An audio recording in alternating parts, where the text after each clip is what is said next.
same area in the settings, but I'll go ahead and just start going through the other questions because we have a lot, and go for it. you can stay on the line and let me know. Thank you so much. Very nice. Okay, then firstly, Alex, your question in the chat just about doing an AMA. People have not asked a question before. Unfortunately, so firstly, the school community, you can always ask questions and we'll also be answering them every day. So if you do have a question and we don't get to them on the calls, you can also just tag Niels or me in the school community, and our community manager then flags it to us. So if you don't manage to get your question asked here, then that's another option. But the main option is just arriving early and just getting in quickly, because otherwise we just don't have so much time to be doing these calls. So it's like pretty much just 1 hour a week, unfortunately. But next we have Elias. How are you doing? Hey, fine. Thanks. I have a question about automation rules. So I set them up, I think, correctly, but they don't fire when they're not, like when they should fire. You know what I mean? Yeah. Can you share your screen? Is this the new automation rules that were released last week or so? These rules, is this in German? But sorry, in Meta. Yeah, in Meta. Yeah. Then can you talk about which one is struggling? For example, the cost per lead last 3 days is bigger than 1.5 the goal CPL. And I made it cost per result is bigger than, and then a number. And then I took last 3 days daily, or I don't know, every 30 minutes, and it won't fire. Even when I put in €1, it won't fire at all. And at the top it says, so it's active Anzeigen in 1 ausgewählten. So this is just one specific campaign, is it? It's one campaign, but I only have one campaign active, or I just turned it off today. Okay. Yeah, just wanted to know if this is a common bug from Meta or if I didn't do it correctly. So it looked good the way it was set up. And to be honest, I rarely use automated rules because it can be, it shouldn't be bugging out like this if you have something that's very specific. But in general, I often don't use automated rules because I don't necessarily trust Meta's results and reporting. So, but the way you had it set up looked good. So it's a bit surprising that it's not working. Do you use the third-party tool, or do you really use your own inner gut? Yeah, so I do use a third-party tool for tracking the conversions, and then I essentially turn off ads based on the third-party tool. Yeah. So you turn it off on your own. You're not with an automation. Exactly. Yeah, exactly. Okay. Okay, and then the second question would be I had an ad which made me 6 leads.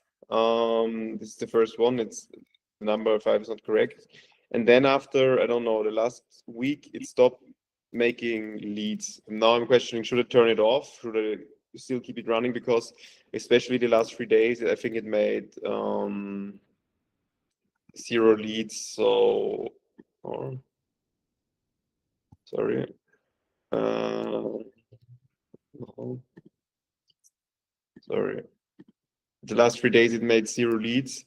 And with my rule, I would have to turn it off. So what's your opinion on that? Is it just my budget is really low at the beginning, or should I keep it running, or should I test a new ad?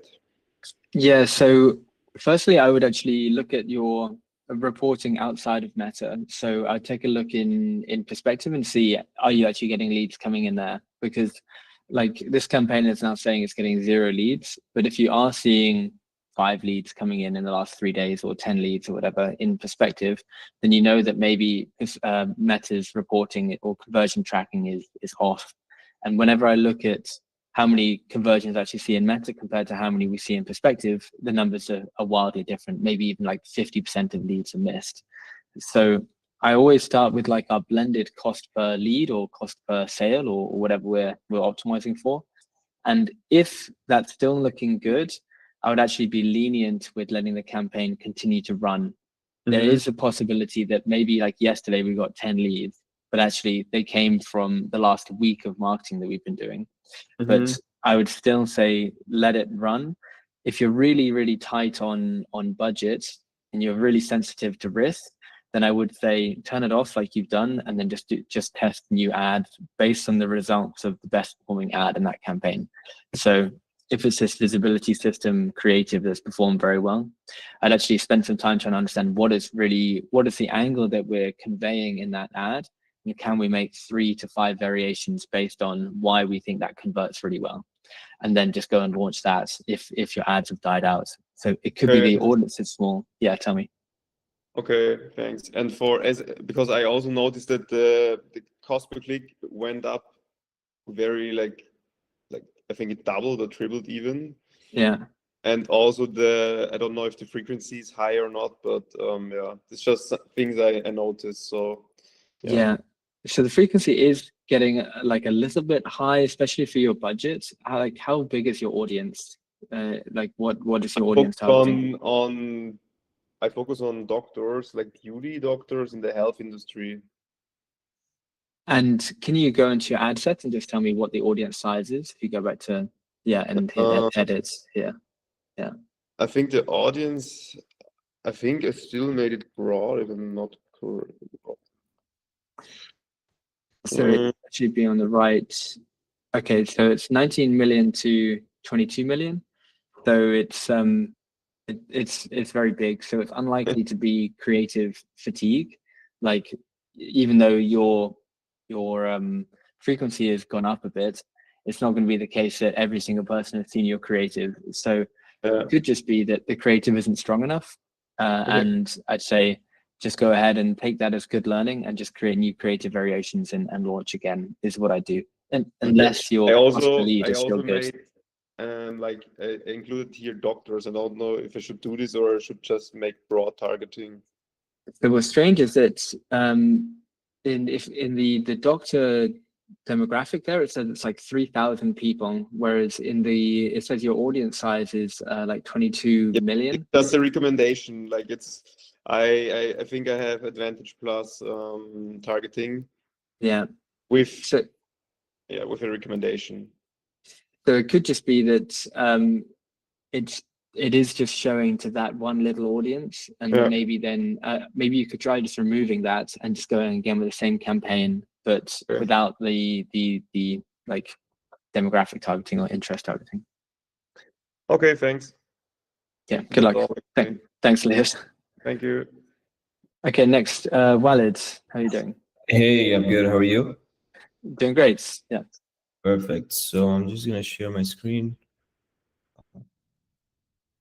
So basically, I have a question regarding Meta ads, like the budget for the ads. So we've been going on for the past year, kind of. Can you see my screen first of all? Yes, I can. Yeah. Okay. So these are my 2 ads that I have right now. I'm not the happiest with the cost per lead. I have seen it lower in the past, but that was before adding perspective as my funnel. So I'm not sure if that's part of the reason. I'm kind of qualifying more now. So I also have a question regarding the budget. Do you think adding budget, like increasing the budget, should I do it by increments, or can I just add it one time? Because I've heard you should do it like 15% every once in a while. Yeah, so the way that I deal with scaling, like as a topic, is actually have 2 separate campaigns. One is with like a fixed budget per ad set, or like ad, even if you want. And that's like relatively small, and it's based around like my cost per lead. So say your cost per lead is 45 there. Yeah. Say I'd like it to be like I'd have a campaign budget of like 50, and I'd be letting it run for a few days to see, are we getting good cost per lead?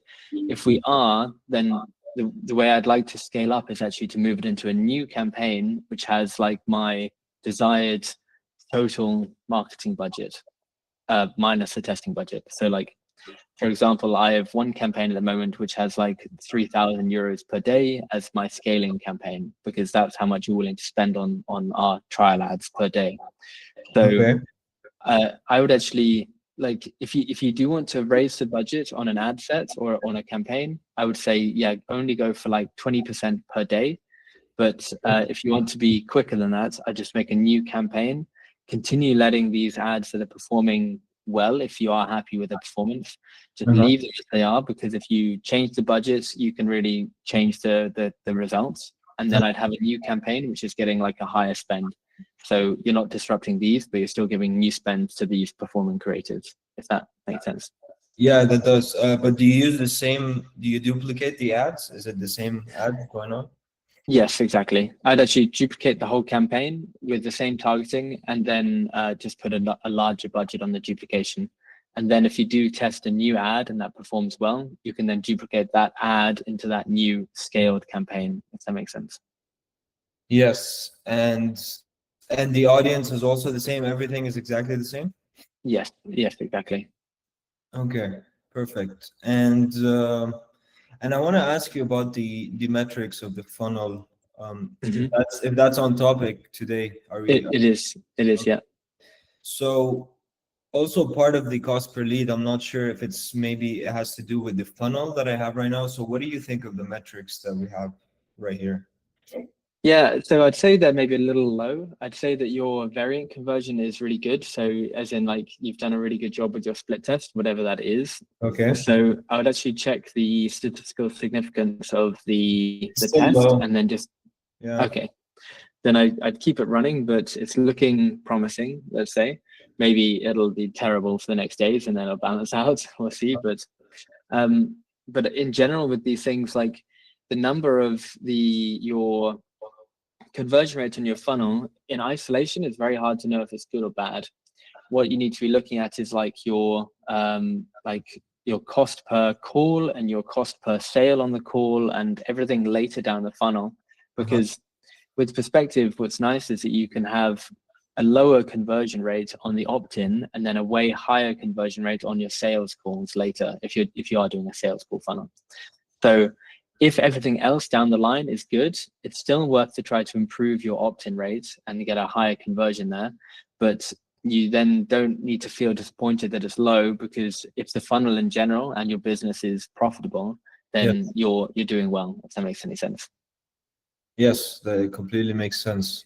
So the A/B testing has been running for like 14 days. Is that normal? Yeah, it could be that it's just not getting so many visits. Like total visits 400, so you've got 200, and so potentially there's like not a big enough difference to reach statistical significance yet. So I think just continue letting it run. Continue, okay. Perfect. I think that was it for me. And also, yeah, from the first page is 22% from the first page. Is that considered low or high? Or not high, like good? I think it's fine. Yeah, but it does look like some of your fun, like for example, this location to ownership, there's quite a big drop off, and also the like the opt-in to disqualification. So I would actually maybe take the personal contacts potentially to opt-in. Like these, if you can actually get these to be a little higher, then it would probably be good, especially its location to ownership. But the thing is with location, I don't know what the question you have in there is, but if the person is saying they're not in your target location, then actually it's a good thing to have a low conversion rate there, because you want them to bounce. You don't want them going through your funnel. Exactly. So anyone who's selecting somewhere else is getting this call. Yeah. So it's good. Yeah. So it's good. It's kind of exactly what I mean. Like, for example, I'm running a webinar funnel at the moment, and we have like an 8% conversion rate on the funnel, and the lead is quite high. But then the show up rate to the webinar itself is really, really good, and the closing rate on the webinar is really, really good. And also we're getting loads of trials coming through the funnel. And so we're happy to have that expensive cost per lead, because everything else is working really, really well. So in general, it's good to try to get your front-end metrics up, but if your back-end metrics are really strong, then it's not really a problem, if that makes sense. Yes, it does. Thank you so much. I appreciate No it. worries. Good. Okay, so then Doggy Can, if that's how I pronounce your name. Sorry if not. Yes, it's totally okay, Elliot. Hi everyone. I have a very quick question. If you hear a baby in the background, it's my baby in my arms, so don't be don't be disturbed by that. And I have one question. Is it possible to create a funnel on my Perspective account and send it afterwards over to the Perspective account of my customer that he can implement it on his account? Yes, it is, and actually, it's quite recommended because then you will get a 30% commission on their subscription. I'll just show you how you do it. Just bear with me. I'll share my screen. So I'm able to create an account. I'm able to create a funnel on my account to build it, and afterwards I can send it over to my customer, and he can implement the same funnel and use it, even if he's not my customer anymore. Yes, exactly. All right. So to do it, you go to the funnel settings in the top right, and then there's this funnel sharing tab, and then you'll create a link, and then when you send that link to them, it will they will get the funnel in their account, and you'll automatically be registered as the referring person. So then you'll get the commission. Very nice. Cool. That's it. Otherwise, I had some review of my funnel and some static ads, but it's in German language, so I don't think that it makes too much sense this time. But it's okay. Thank you very much, Elliot. So I will share the stage for someone other. Thank you. Thank you very much. Have a good day. Okay, next we have Noah. Yes, hello Elliot, nice to meet you. Hello Nice everyone. to meet you. Yeah, I just have a general question maybe about my funnel that we want to implement. It's kind of like a webinar masterclass, so it's not a webinar where people can sign up for, but the webinar is directly on the landing page. So you see the video. In the ad, we're talking a lot about, hey, we only want you to watch this video if this is really interesting for you. So we're being like completely honest, completely transparent. We want to kind of test this way, and maybe I'll just share my screen real quick so you know what I'm talking about. Yeah, just general, if the funnels build up well, if there's any recommendations to be done. So this is the funnel. The landing page, you can see here, we set up the webinar with, what's the name of it? Lista, I believe it is. I think you guys use that too for most of the videos. Yeah, so like I said, we're not trying to be too pushy, to be somehow like fake or something. We're just completely honest. Even the ad is like a 60-second to 1.5 minute video where we're completely honest, like, hey, this is even how much it's going to cost. Like, we already tell them it's going to cost you this much, but we want you to watch the video. And at the end, you are able to, only if you really feel like it, leave in your contact information, so we, you know, can have a quick check if it fits or not. Obviously, right now it's in German too, so that's okay. Yeah. I'm working my German, so yeah. So what I'd actually, so in general, I think it's nice, but I would kind of recommend having an opt-in form here. So I don't know where the traffic is coming from, but if it's people who, so if it's coming from Meta, then I'd have your have people. It's like the case study funnel in the templates. So somebody will give. I can even show you one that we have. Sure. People have to opt in to see the video because it's just really valuable for your business to have these leads. You can do something with them later on, and it's also like I think we even see that there's higher consumption of the video when people opt in compared to if it's just on the landing page. But by opt-in, what do you mean exactly? Like they have to first give the data to see the video, or? Yes, exactly. Oh, okay. So we have here, or maybe not even this one. Okay, not the one I was expecting. Should I stop sharing my screen? Yeah, if you like. Okay. Okay, strange. I was expecting there to be something else here.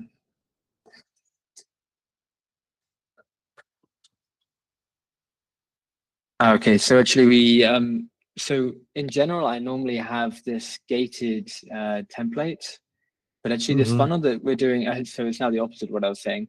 The funnel that's actually performing super well for us at the moment is this ungated version. And we were testing between the two originally. So for us, I was running a split test in Meta, so it's not a true split test because it's just, I duplicated the campaign. So it's actually separate people seeing the ads. But when I was running traffic to this page, we found that we had more people coming up and signing up here to start a free trial when it was actually ungated, so they could come and view the video first. So, but the reason why I was saying don't do that is because we actually have a lot of other funnels where the opposite is true. And I'd say we have more funnels where they perform better when people have to opt in first, and then we can retarget those people later. So I would say actually the best thing to do is just to test it, but I would have like possibly put the page on the opt-in on like the results page of your funnel.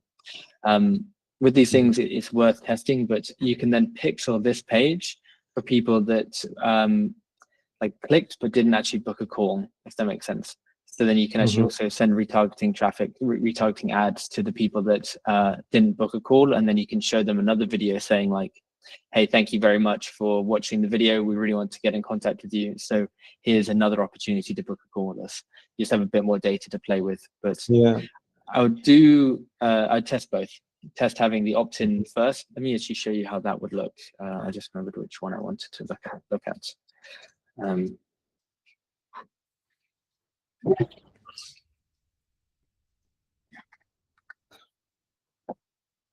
Yeah.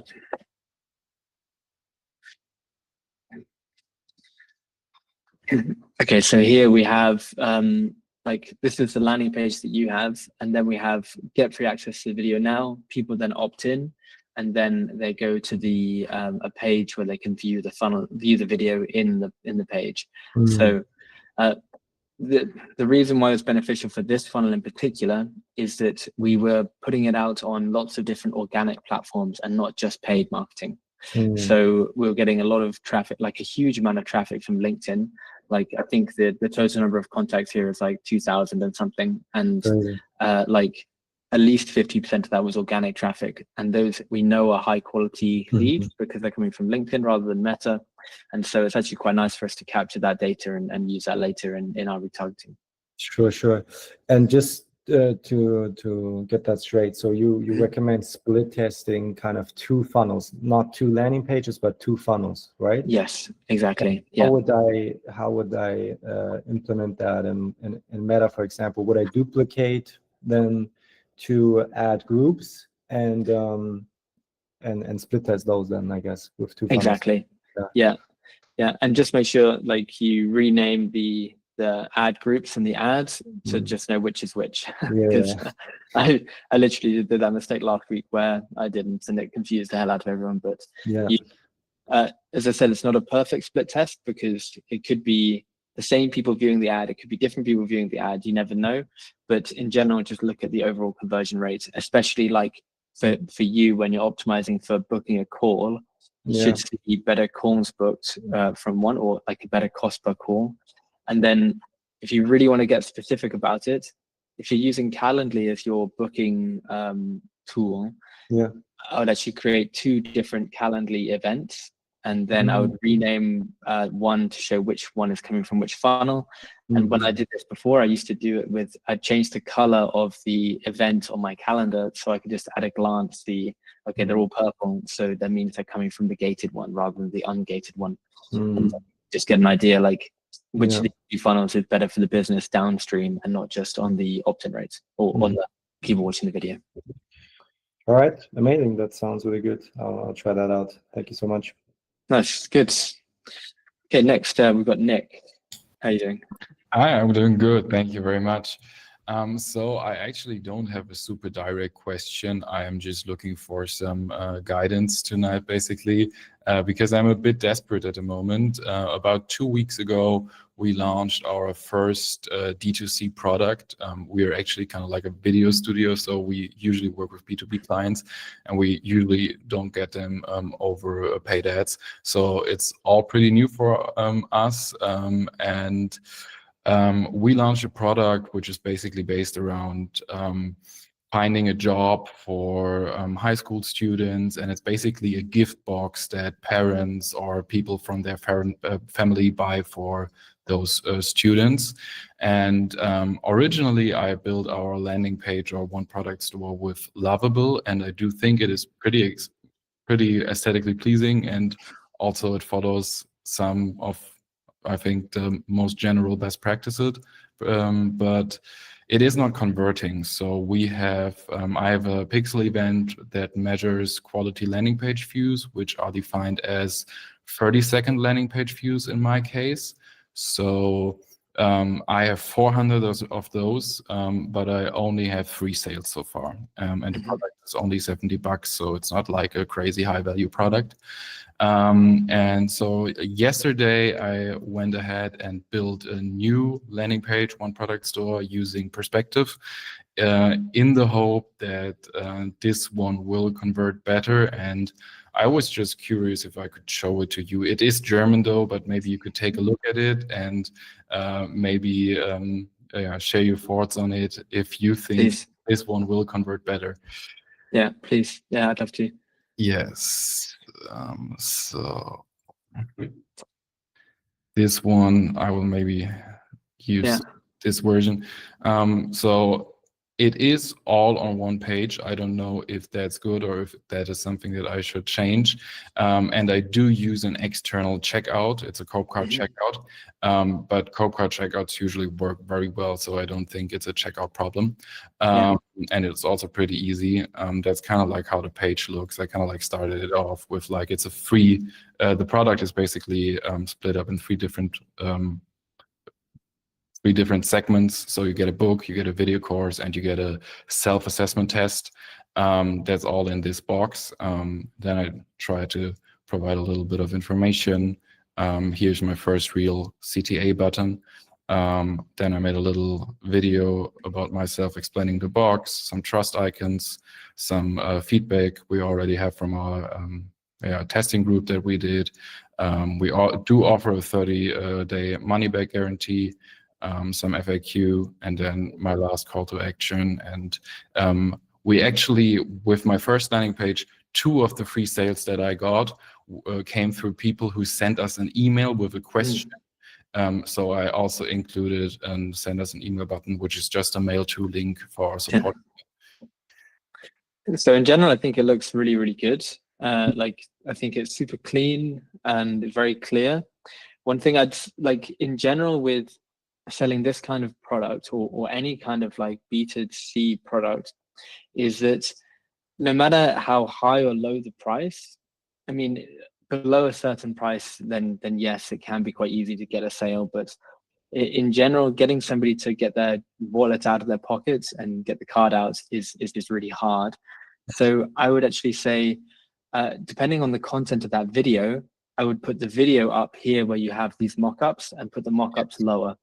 And I would even say that that video is probably going to be your most important asset on the page. And if it's not, if it's not a super salesy video, it doesn't have to be like mega salesy, but I do think that you need to make sure that you're not just explaining yourself in this, but you're talking about the benefits and you're hitting pain points of your target markets, and you're trying to generate a sale in this video. It needs to be a sales video, because in theory, you can do a lot of that work in the ad, and you will be doing a lot of the heavy lifting with good quality video ads, but it's still, you're really fighting hard to make a sale in B2C. And in general, anytime I've actually worked with like a B2C brand, especially selling like physical products, all of the profit comes from everything that happens after the first sale.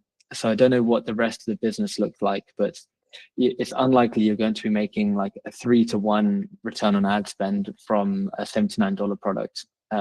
It is possible, it does happen, but it's never happened to me. And for me, it's always been the case that selling like a sub $100 product works because we can then sell high ticket coaching later, and that is then like the way to get people into the business. So I don't know what your expectations for the return on ad spend is. I could be explaining all the stuff you already know, but if you could be getting a 1 return on ad spend on this product, you're actually doing pretty well. Okay. So I don't know if that's what you're seeing or what, or how much you spent in testing, but yeah, just managing the expectations a little bit. So I've spent about like 400 to 450 bucks in testing, and I've made back about I don't know, 270, I think. So it's a 0.5 ROAS. And this is actually just what you just said is actually something I'm thinking about, adding a coaching offer afterwards to make it more profitable. We actually my expectation was to be profitable on first sale, as the box is actually we manufacture it fairly cheap, so Yeah. the margin is pretty high. If actually 80% of the cost is the customer acquisition cost, so this is or will be the customer acquisition cost, I hope. So this is the expectation I have. But just like one last question, do you think, as I'm seeing so many 30-second landing page views, do you think that there is still a chance that the targeting is somehow off, even though I get such heavy use of the landing page by the people who visit? It could be, but in general, when I look at trying to understand if a funnel is good or bad, I literally only look at the cost per your target conversion. Okay. And something like a 30-second landing page view, like, it's better than nothing. It's better than people just bouncing directly off the page. But I'd say I wouldn't trust that as an indication of there being interest in the product. I'd say whoever those 3 people are that bought, I would actually try to get as close to those people as possible and understand, like, ideally actually get them on the phone. Yes. And just understand, okay, why did they buy? Who are they? What are their conversion drivers? And then leverage that to get the 4th sale and the 5th sale and go that way. All right. And the 30-second landing page views, in all honesty, I think there's actually a lot more bot traffic that comes in when we're doing ads than people like to admit. And you never know, actually, are those even real people? It's just a number. So follow the positive signals from the conversions and then iterate that way. But getting a 0.5 ROAS from your first launch, I'd say actually it could be a lot worse. I think often what happens is people launch, they do their testing phase, and they get no sales whatsoever. And the question is it a product problem? Is it a funnel problem? Is it an ad problem? No one has any idea. At least there's people that have bought, and you can then hopefully get them on the phone and get some data from real people and iterate from there. All right. Thank you so much. Yeah, no worries. Okay, the next, you did tell me last time, is it John? Is it Jon? Jon, yes. Jon, okay, hi. Hello. Yeah, no worries, man, if you get it wrong, there's no problem. I just had a few questions. So you said the best way to get started would be targeting lookalike audiences. What percentage would you do? So I normally start with 1%, especially if you're targeting the US. But I try not to have your audience be lower than 1 million people. So if you are limited to, say, like the Netherlands, or if you're limited to a smaller country, then I'd actually expand that out so it's at least 1 million in the total audience size. Okay. All right. You just go higher until you get to at least 1 million. Okay. Yeah, okay. Exactly. Okay. Also, another question. So we got a call from some Meta reps, I'm assuming, because we're spending a certain amount of money on our clients, but now we want to run ads for the agency. So they were like, we want to help you set up a call, and I've heard mixed reviews about them. What do you think? Like, are they helpful or not really? So if there's any risk that your ad account is going to get banned, depending on which industry you're in, they're incredibly useful because I've had it before where our account's just gone down for no reason and they just fix it, or they can just fix it. Other than that, I really don't trust the recommendations of meta reps because often they're paid on commission of your ad spend. So they're incentivized to try to get you to scale, and they're also incentivized to get you to spend on less commonly used inventory. So like I said earlier, go for Facebook, Instagram feeds. They're trying to get you to spend on things which aren't those because it just spend out across all of their inventory. So I've actually even had people say they followed the recommendations of the meta rep and it just tanked their performance. So I wouldn't necessarily trust them, but it's a pretty good person to know. And I always try to keep a good relationship with my meta rep or any rep for in case of emergencies. Right. Okay. Perfect. That's good to know. And can I quickly share my screen so you can check the pixel setup? Please. Yeah, please. So I haven't connected it to Perspective yet. I'm waiting for the domain to verify. Mm-hmm. But let's see. I think it's very slow because of the call, but I think I just need to set up the pixel and connect it to Perspective. Is there like any settings here that I need to like be aware of? I know some people like turn this on, sorry. Yes, I would turn this on. And also when you're going through, you will, we just did this earlier on the call, but you'll need to generate your access token on this page. Yeah, right. But it should be otherwise handled by Perspective. Now, I haven't set up a new pixel in a while, and these things change all the time. So I probably would go through and just follow their instructions. But in general, it should just be the ID and then the access token, and you should be sorted. Right. Okay, perfect. And last question. I see some of my ads seeing on Instagram, like I click on the page and they don't have the Instagram page linked, it's just the Facebook page. So I'm wondering, because with our Instagram page, it's just some generic posts, some followers, like not a lot of engagement. Like, is there a detriment to connecting the Instagram page? No, and I'd actually recommend it because you will, depending on how much you're spending over time, actually gain followers from the audience that you're targeting. And a lot of the businesses I've worked with have like relatively large, like not massive Instagram followings, but very little activity. So I think Niels, for example, he never posts, but he has still like 12,000 followers just because of spending 300 grand a month on ads, something like that. So it's kind of a vanity metric, followers, but I think it's still worth just accumulating them because it could be useful for networking later, for example. Right. And is there any like difference between having connecting a business page or connecting your own personal page? Is there a difference in performance? No. I'd say no. We do have like Niels and we have Perspective, and whenever I'm running ads from a partner, so at the moment we're getting people to create content for us, I run it through the Perspective page because it's not actually Niels, it's in the video.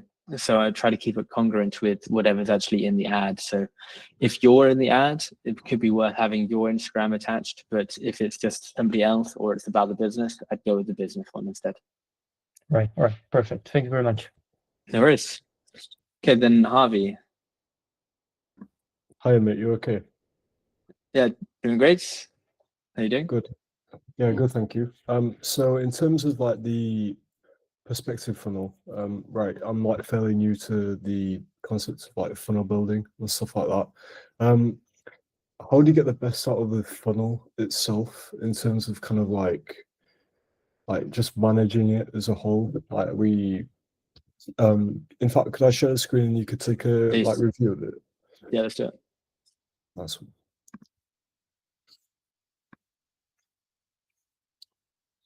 So yeah, if you can see that here. So this is obviously a funnel where we'll be looking at, it comes from a meta ad, right? So we do like video ads for companies, solo companies, and then we get them call to action. The call to action links to this funnel here. And then obviously you've got some of the qualifications like reason, type, bill, information, some optional stuff, and then address there. In terms of like optimizing it and tracking it and kind of like all of the things that comes with it, what's the like best way to use it in the future? I would say it looks really good, and I think you use the templates, and so you're already using you're already ahead of the curve by using the templates that are provided, because they're based on like a lot of different conversion data. So I would say when you're just launching, just go ahead and keep as close to the template as possible. Obviously put your information in there, but try not to change too much. And then what you're going to want to do is just do a split test on the very first page over time. So what you're going to do is change this headline is normally the primary thing, or you could even split test. Instead of having this image of the van, you could have a video of the person whose company it is. Because with a lot of these home service industries, the most important thing is trust building, because there's going to be a stranger coming into your home. So I would again start with what you've got because it looks good, and then just go and change one element using the split testing feature, which you can do if you go over to like the homeowner page on the left. You can have like 3 little dots, and then you can start like an A/B test. And the goal is you just want to get these numbers to be better over time. And what I was saying to somebody earlier is when you start running traffic to this, you'll get the conversion data and like the metrics, and this is going to show the drop off for each different step. Usually, or always, actually, the biggest drop off is from the first page to the second page. That's normal because some people are just not going to be interested in solar, and they're like, why did I even click the ad? And they're going to click off. But you may then see that, for example, on this like one like say like the type page or something there, if there's a big drop off, then you may want to go and just fix that. Either remove the page completely or try to identify why people are bouncing from the page, maybe asking for sensitive information that they don't want to answer, and then just try to make everything as smooth as possible after this first page, and then over time split test the page until you get better results.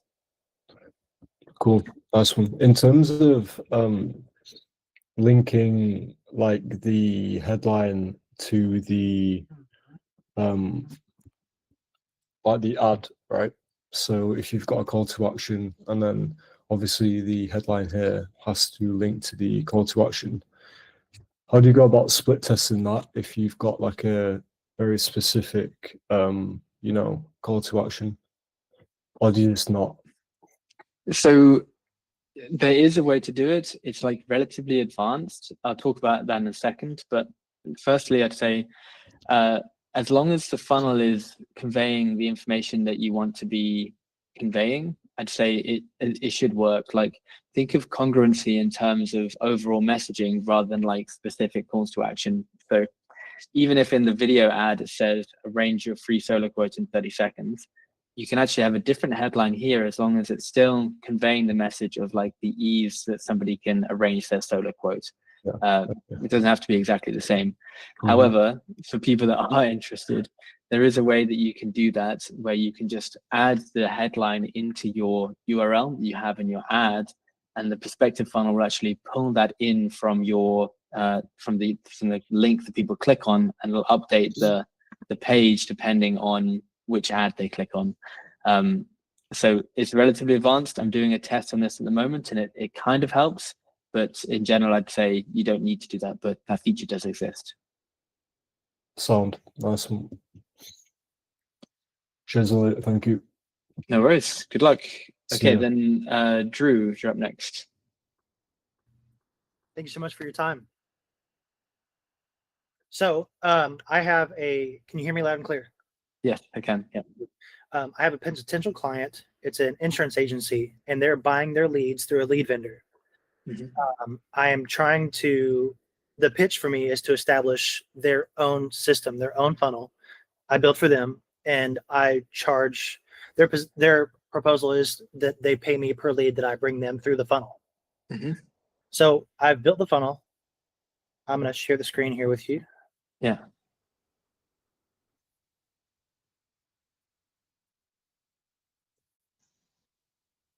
Okay, this is the preview. Yeah. What I'm looking for is you to just kind of grade it, see what you think so far. Yeah. So first things first, like I say this to everybody because it's the most important thing, that this very first page you see is like the most valuable real estate you have in your funnel. So I think the headline is great, but if you have this video, which looks like you do just below, it's often worth having that be up in the very, very top as like the first thing that people see and engage with, because people like watching videos. Okay. The challenge is trying to get everything to fit into this like super tiny little space that we have like on the phone. So it can suck, but you can try like just like making the spacing between the like the headline and this like Rebecca Phillips agency and then finally insurance, etc. Making that a bit smaller. Putting the video above this like sub headline, which is most people in Montgomery County, etc., and to see if you can squeeze everything in without it looking terrible in terms of design. But Okay. that's the first thing. You can scroll down and we can kind of click through it. It's not a video, so actually you don't need to necessarily worry about that. But in general, you want to have the call to action button, if there is one, be at the top, so people don't have to scroll down to click it, because some people are going to read your headline and be like, yes, that's me. And you want them to be able to just click on the button and go straight through to the next page. So same thing applies with what I was saying about the video, but also with the button to go to the next page as well. So yeah, it's really nice. And again, this is kind of what I mean by the show me the savings. Having that nice and high is also good. But this is all great. Yeah. Okay, so another piece of advice is that having multiple of these buttons, which like the show me the savings button, you want to have that kind of sprinkled down like a few times throughout the page.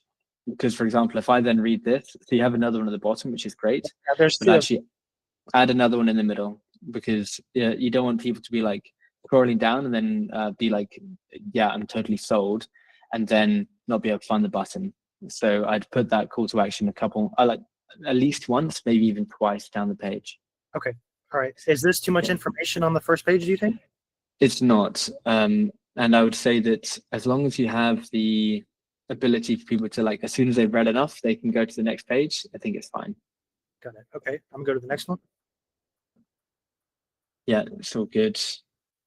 Yeah, I like it. So for example, they pick this one, they put in their info. Yeah, it's nice. Oh, Yeah, you always kind of struggle to try to give like a fake number when you're going through things. I'll just put that.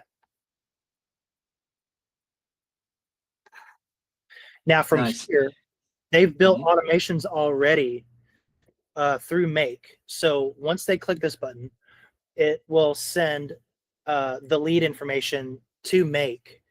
They then get the lead information, the contact info, and then they contact the customer directly and start trying to land the sale. Yeah. So I would say then you don't need to do anything else, especially because you're getting paid per lead rather than per anything else. Like